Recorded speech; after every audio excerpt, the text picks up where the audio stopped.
Camp Creek porphyry, which is a new deep porphyry discovery, the Trapper Gold target, which we've generated some exceptional drill results this season, and we still have a lot of results to come out, by the way. We drilled about 18,000 meters in 2022, and I think we've released about 3,000 of that so far.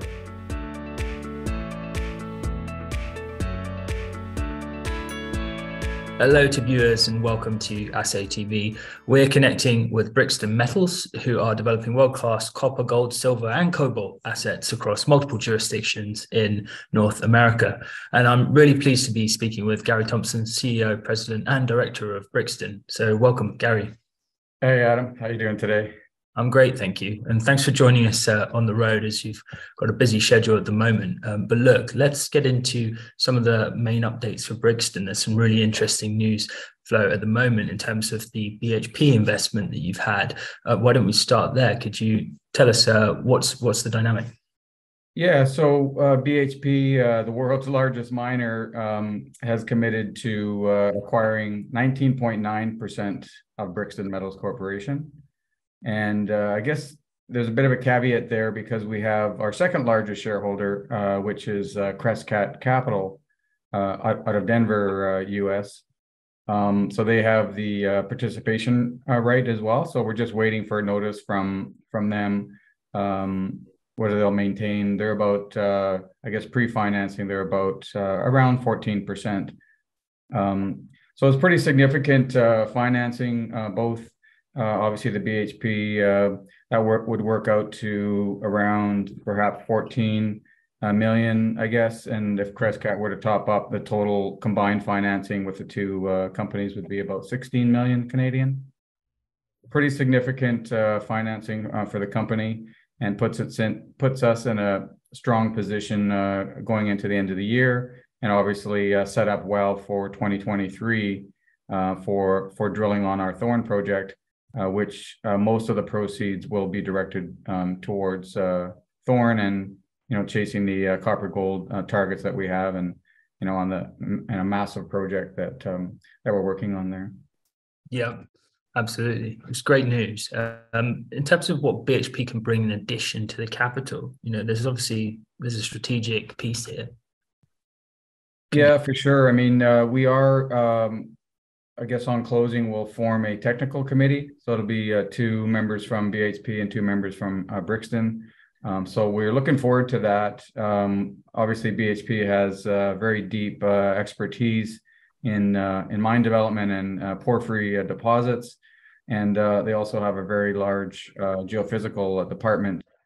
So we're certainly looking forward to working with them on advancing this project. And yeah, we believe we'll see a lot more than just the funds from the company, but also their deep expertise in porphyry deposits. The goal would be, how do we get to these next new discoveries quicker than would otherwise be chipping away, I guess, as we have been in the past.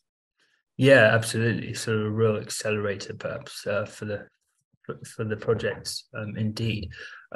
Just as a sort of headline sort of view, what do you think sort of brought Crescat BHP into your projects? Obviously you've got quite a few assets across North America, great jurisdictions, but what's the sort of attraction around Brixton Metals? What's, other than the hard work obviously that you've put in so far? Yeah, well, I think it really is Thorn, this project in Northwest BC. It's become, I guess, and people maybe that have followed Brixton over the years, this project has really morphed into more specifically, over the last, probably since about 2018. Now it's the largest mineral claim holdings of any company in British Columbia, and one of the largest in Canada. And it's not only our work, but all the previous operators. There's probably been about 15 companies, some majors like Kenco, Kennecott, Caminco, Chevron, some big names that were looking. Even Barrick was in here for a short period at some point over the history since the 1950s. And what we're finding is just the sheer number of prospects and showings, and we're finding new mineralization on a daily basis out here. So it really is an underexplored area, and it is what appears to us a copper gold porphyry district. So we believe we've counted about 14, I'd say loosely large scale targets, and I mean large scale as in multi-kilometre scale anomalies based on mostly geochem, obviously some geophysics there as well. And we're really just the last few years been focused on really a handful of them, like Camp Creek porphyry, which is a new deep porphyry discovery, the Trapper Gold target, which we've generated some exceptional drill results this season, and we still have a lot of results to come out, by the way. We drilled about 18,000 meters in 2022, and I think we've released about 3,000 of that so far. So it's really just the count. I mean, I think we're claiming 14 target areas that are large scale targets, but that's pretty loose because some of these are, big areas that are kind of scattered data points. And, we obviously need to whittle those down to drill targets, but I think it's just a sheer number. And if you look at like the Golden Triangle in BC, obviously there's been a lot of work there over the last 100 years. And I guess that's, been kind of explored there for many years. But if you look up where we are up at the Thorn Project, it really hasn't been explored. So it's, we've got this huge property, lots of showings, lots of prospects, finding brand new, impressive copper gold numbers at surface. And in fact, this year we did some sampling on a new emerging copper gold target called METLA that we just acquired back in 2020 from Stuhini exploration. And literally we're sampling bornite, chalcopyrite mineralization at surface that was under ice probably a few years ago. So never been sampled before. As these glaciers are retreating, we're getting into areas that have never been sampled. So potential for big new discoveries, and I think that's what's exciting, certainly for us, and I have to believe for BHP and Crescat as well. Yeah, absolutely. Certainly a rush and a lot of the positive players coming in. Can we focus more specifically then on some of your drill results and how you're progressing there with some of the projects, particularly around your porphyry of copper gold targets? Mm-hmm. Yeah, this year we did, I think it's 18,200 meters of drilling. Most of that was focused in the Camp Creek deep porphyry. I think we drilled about 6 holes there. They're fairly deep for the most part. We're drilling down to about 1,300 meters. What we've learned is the porphyry style of mineralization, and this was a blind discovery because the porphyry doesn't actually start till about 300 or 400 meters depth. And a lot of the previous drilling on that area, chasing the veins and the breccia zones, were all quite shallow. So it's only been recently, 2019, 20, 21, that we really started pushing deeper. And, we drilled almost 1,000 meters. It was 967 of about 0.4% copper equivalent. So it's copper dominant, but it's copper, gold, silver, moly, that target. And lower down in the holes, we're getting a pretty consistent higher grade interval in that 0.7, 0.8% copper equivalent in that sort of 300 meter, 350. So we've outlined about maybe a 500 meter area so far that we've drilled those half a dozen holes. And the goal obviously would be, we think we have a big footprint here, something like 1 kilometer by 2 kilometers, maybe more, but we can't tell because most of it's undercover. So it's a big footprint, and the goal would be obviously to take some bigger steps 2023 to see if we can find the limits of it. But also we don't believe that given what we're seeing in the geology, we don't believe that we've actually hit the best holes yet, because we're still in the sort of interbedded porphyry and the host rock Stuhini hornfels sediments that can be quite well mineralized as well. But that tells us we're still kind of on the margin here, and we're trying to get into the central part of the system, which we would expect to have some very nice high grade, long, long high grade intervals. So that's something that we're continuing to work towards. So that's Camp Creek. That's an exciting new discovery for us, and that represents, we think, a deep block cave potential underground scenario. And then the other big part of the budget this year was spent on the Trapper gold target. Yeah. Again, we acquired that in 2020. We had ground all around it, but we didn't have the core part of the Trapper claims that were held. Kodiak Copper was the Trapper target that we acquired. And there was some previous drilling within the original Trapper claims. And we've done a lot of geochem work there and pulled some spectacular high-grade gold at surface on that target. And we started drilling there. Our best hole this year we drilled was hole 205, 64 meters of 5.74 grams of gold. And there was a high-grade subinterval of about 29 meters of 10 grams. And there's some obviously really nice bonanza grade within that.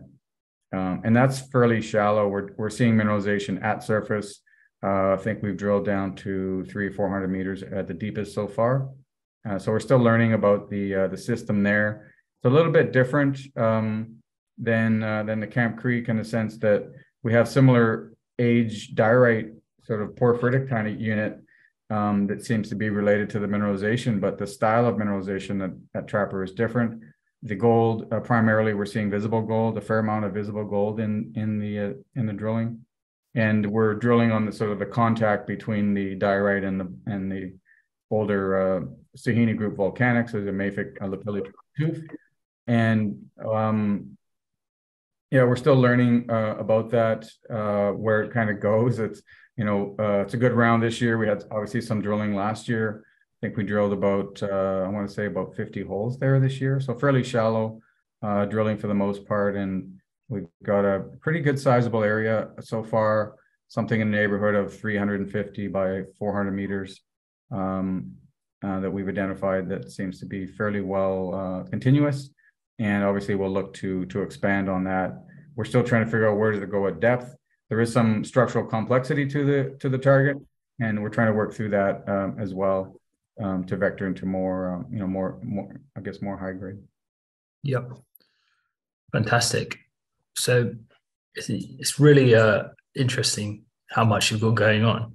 And the question I would then ask it on that is, what's the strategy, sort of certainly for next year, in terms of like tackling such a large land package with Thorn, as you've seemed to have got all the momentum, the right agents, and the right financial backing now as well, with the right support. So, what's the strategy looking into next year, and some of those catalysts that investors can look out for?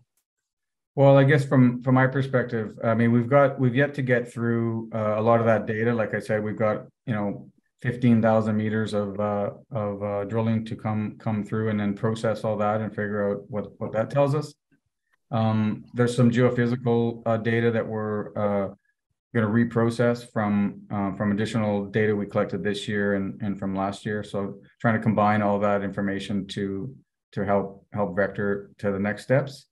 And also getting through sort of a technical review, a deep dive, sort of taking a bit of a step back and kind of re-looking at things. I mean, we have a lot of geochem high-grade samples to come from the METLA target.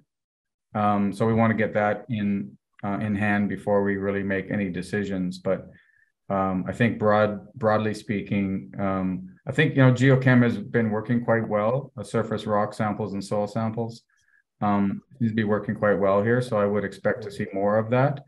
And then where we focus the drilling, I need to wait to see what all this data that we collected this year tells us. But we're going to have a pretty healthy drill budget regardless. I would expect to see something in the neighborhood of 20,000, maybe 25,000 meters, perhaps in that range. So a good amount of drilling. We're probably looking at about 3, maybe 4 drills turning on the project.